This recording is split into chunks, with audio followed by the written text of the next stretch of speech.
The Golden Traitor, Alcibiades' scandalous life, power plays, and epic downfall. Hey, history detectives and seekers of untamed ambition. What if a man, born into the very heart of power, blessed with impossible charm and dazzling intellect, chose to defy every rule, betray every allegiance, and still, somehow, remain utterly captivating? What if his life was a relentless performance, a series of shocking twists that shaped the destiny of an entire civilization? Today, we're tearing open the astonishing, often infuriating, saga of Alcibiades, the flamboyant Athenian playboy, politician, and general whose name became synonymous with both brilliance and betrayal. We'll uncover the whispered plots that propelled him to power, the scandalous intrigues that followed him across empires, and the chilling repercussions of his unchecked ego. This isn't just about ancient battles. It's a raw, unfiltered journey into the heart of a man who embodied the seductive dangers of charisma and the ultimate price of hubris. Get ready, because the true story of Alcibiades is a relentless tale of ambition, vengeance, and a legacy that still sparks furious debate about genius and depravity. Our story begins in Athens, around 450 BCE, where Alcibiades was born into the illustrious Alcmeonid family, one of the most powerful and ancient aristocratic clans in the city. He was no ordinary child. Orphaned young, he was adopted by none other than Pericles, the foremost statesman of Athens, and tutored by the legendary philosopher Socrates. This was a pedigree destined for greatness, yet even in his youth, Alcibiades displayed a volatile, inconsistent character that foreshadowed his impulsive adult life. He was a natural prodigy, showing aptitude for almost every activity he tried. He mastered philosophy, rhetoric, and military strategy with ease. Yet, he famously scorned the flute, claiming it was beneath a man of his station, as it prevented him from singing freely like the harp or lute. He suggested the flute be left to those who couldn't speak, like Athens' neighbors, the Thebans. This early disdain for convention, this subtle arrogance, was a hallmark of his personality. Whispers of his wildness began early. As a child, he was accused of misconduct and impulsive behavior. One famous anecdote tells of him wrestling as a boy. When about to lose, he bit his opponent. When called out for biting like a woman, Alcibiades famously retorted, "No, like a lion." This fierce, untamed spirit, this refusal to submit, was already evident. Later, more sinister rumors circulated, with one accuser claiming Alcibiades had killed his own servants with a staff as a boy. While historians often dismiss these as mere smear campaigns by his later enemies, they hint at a darker, more ruthless streak beneath the golden charm. His relationship with Socrates was particularly intriguing and scandalous. Socrates, known for his self-control and intellectual rigor, was captivated by Alcibiades' beauty and brilliance. Alcibiades, in turn, saw Socrates' self-discipline as a challenge and actively pursued a romantic relationship with the older philosopher. In Plato's Symposium, Alcibiades himself recounts inviting Socrates to dinner, drinking with him, and even sharing a blanket, directly asking Socrates if he desired a sexual relationship. Socrates, ever the Stoic, reportedly resisted his advances. This scandalous intimacy with the city's most famous philosopher would later be used against Socrates himself, with his accusers citing Alcibiades' future actions as evidence of Socrates' corrupting influence on the youth. Even in his personal life, Alcibiades was a magnet for controversy, a man whose charm could disarm, but whose impulsiveness often led to shocking displays of arrogance and violence, setting the stage for his dramatic entry onto the political stage. As Athens navigated the treacherous waters of the Peloponnesian War, Alcibiades, with his dazzling charisma and persuasive rhetoric, quickly became a leading politician and general. He was a master manipulator, capable of swaying the Athenian assembly with his grand visions of empire and glory. He opposed the more cautious aristocratic leader, Nicias, and pushed for a more aggressive policy against Sparta, even orchestrating an alliance with Sparta's enemies. He restored his reputation by famously entering 7 four-horse chariot teams in the Olympic Games of 416 BCE, taking first, second, and fourth places, a display of extravagant wealth and ambition that captivated the Greek world. His most audacious, and ultimately disastrous, triumph was persuading the Athenians to launch the Sicilian expedition in 415 BCE, a massive military campaign to conquer Syracuse and establish a vast Western empire. He promised immense riches and unparalleled glory. The Athenians, swayed by his eloquence and ambition, prepared to send a formidable amphibious force. But then, just as the expedition was about to set sail, a shocking sacrilege rocked Athens. On the morning of June 7, 415 BCE, citizens awoke to find many stone statues of Hermes, known as Hermai, throughout the city desecrated.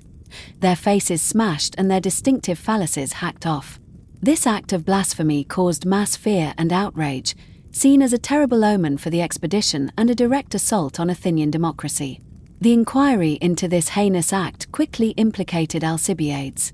While he denied direct involvement in the mutilation of the Hermai, his enemies, eager to discredit him, amplified accusations that he had also participated in a drunken parody of the Eleusinian Mysteries, the most sacred religious cult in Athens.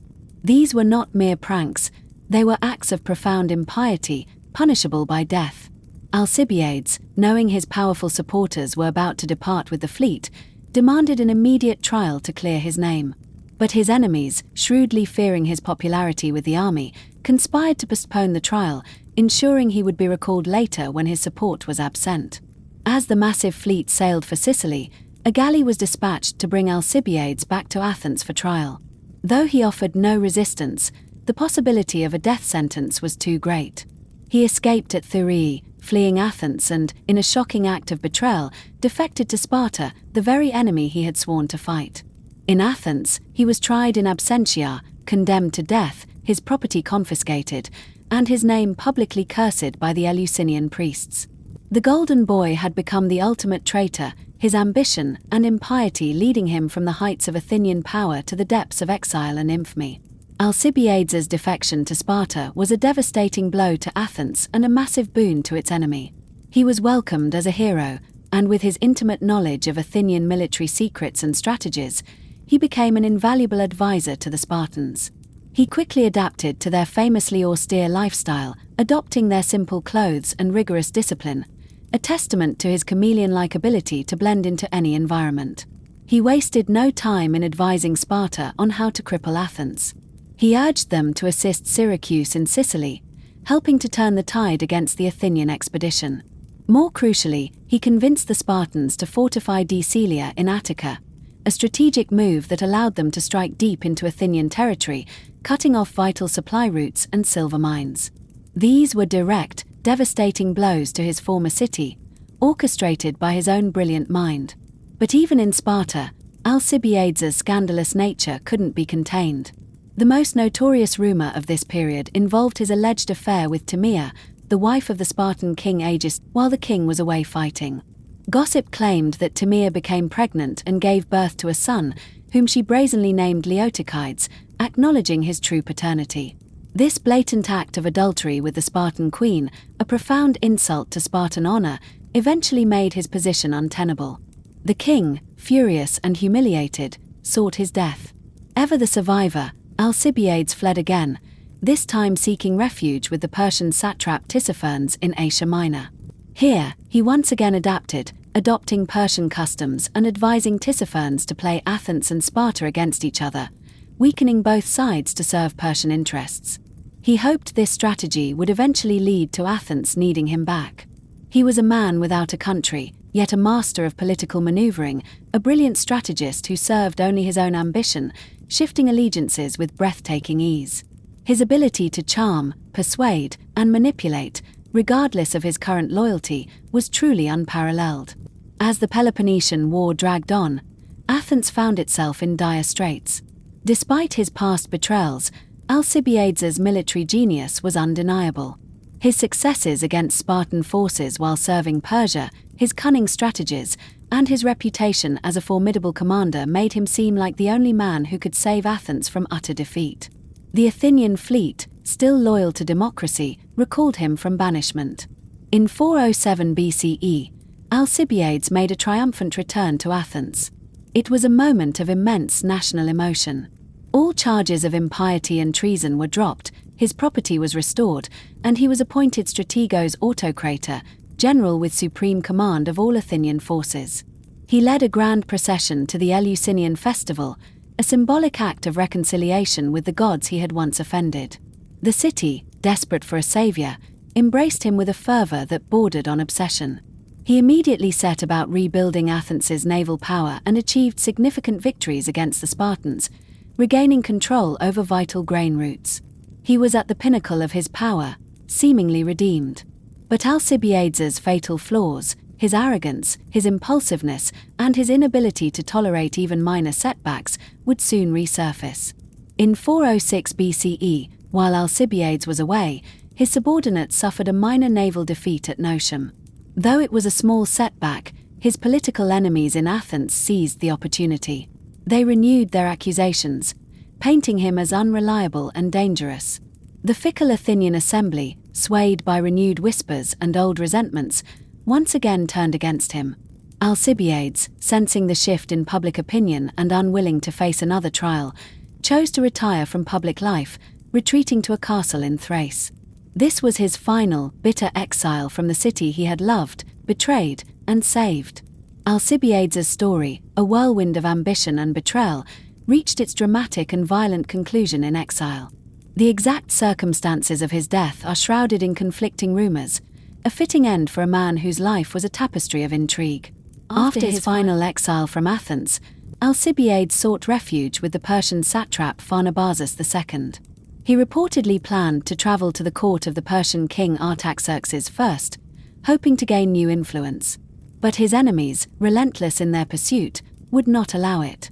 The most widely accepted account suggests that the Spartan commander Lysander, with the approval of the 30 tyrants who now ruled Athens, ordered his assassination. On a fateful night in 404 BCE, as he prepared to depart, his house was set ablaze. As the flames engulfed his dwelling, Alcibiades, ever the dramatic figure, reportedly rushed out naked, sword in hand, ready to fight.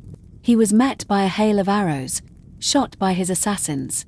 Some rumors claim he was killed by the brothers of an unnamed woman he had wronged, a final, personal vengeance for his libertine excesses. He died as he lived, defiantly, dramatically, and surrounded by the consequences of his own turbulent life. His death marked the end of an extraordinary, yet deeply flawed, career.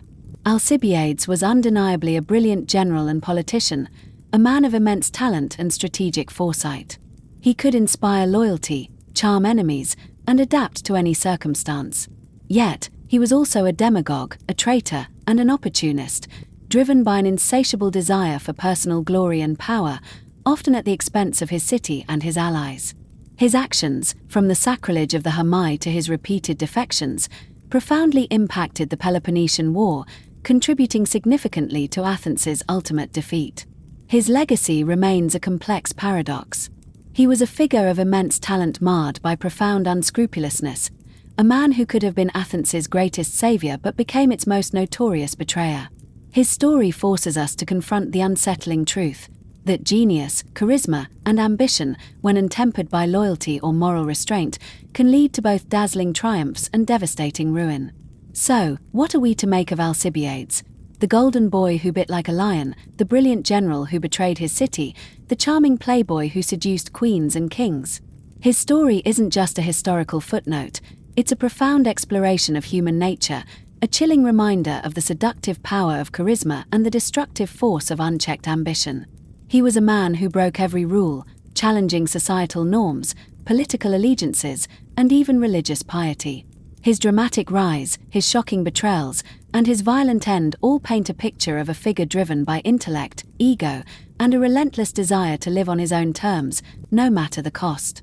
His life reminds us that true power isn't always found in virtue, but in the courage to defy, to adapt, and to choose one's own path, even when that path is riddled with controversy and dark intrigue.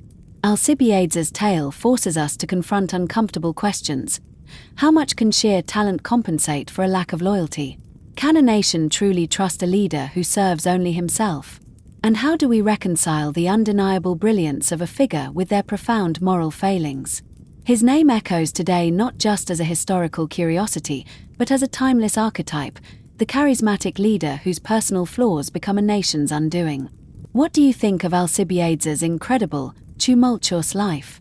Was he a visionary, a villain, or simply a fascinating human being trapped by his own boundless desires? Let me know your thoughts in the comments below. And if this journey into ancient intrigue and personal betrayal intrigued you, hit that subscribe button. Because here, we're always unearthing the most compelling, controversial, and utterly vital stories that shape our world. See you in the next one.